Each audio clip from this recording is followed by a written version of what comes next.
Hi, I'm Amanda Evans and welcome to this week's HACCP Mentor Review. In this episode, we discuss how to test compressed air, labelling plastic containers, what is the most effective hand drying method, along with a food safety fail and visiting the equipment graveyard.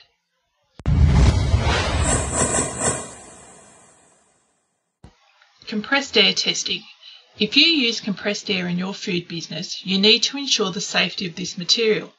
This is especially pertinent when the compressed air comes into contact with packaging materials and cleaning. You don't need the air being a source of contamination.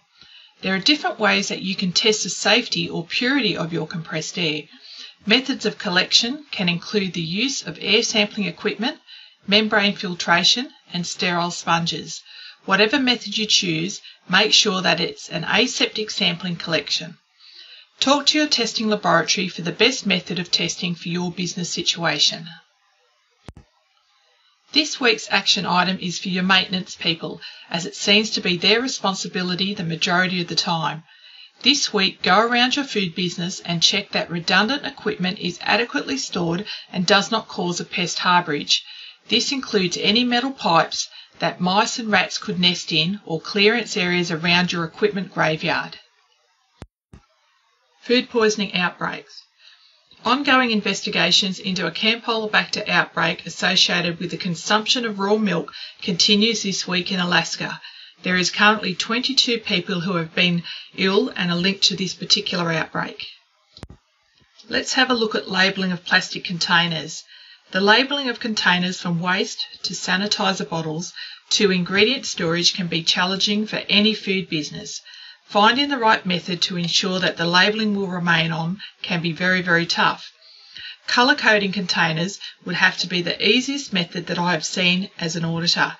Make sure that you have relevant signage and training to inform your food handlers what each colour actually means. Colour coding works well for garbage bins, rework bins and recycling. For sanitizer bottles, waterproof adhesive labels or key tags can also be used. Colour-coded lids are another good method for identification. Food recalls.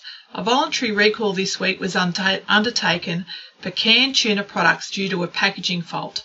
The fault related to loose seals or seams which could result in product contamination by spoilage organisms or pathogens. This is a great reminder to check if packaging faults have been included in your hazard analysis and if you have a suitable control measure and monitoring actions in place.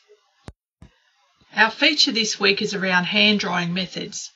A common argument I hear is that hand air dryers versus disposable paper towels.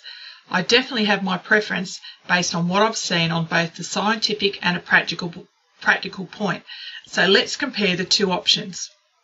Before we get into it, I want to define what is the purpose of hand drying.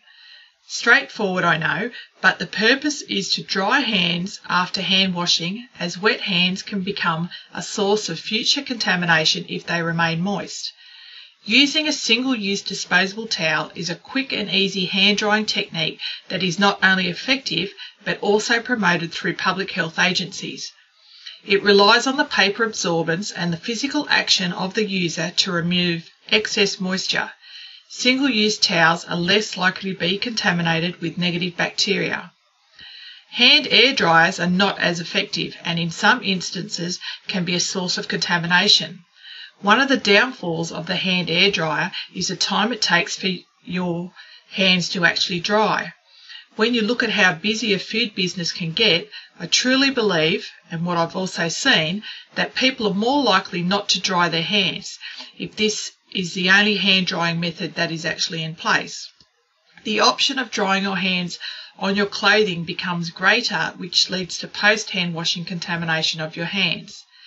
Depending on where you are located or what customer standard you are certified to, the decision is not so hard as single-use paper towel is the only option allowed.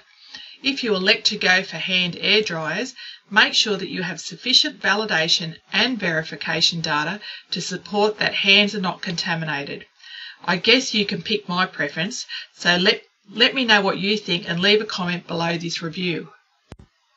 This week's food safety fail goes to a UK-based manufacturer who had to recall selected packaged cashew nuts and almonds after a hygiene emergency prohibition notice was issued due to rodent infestation.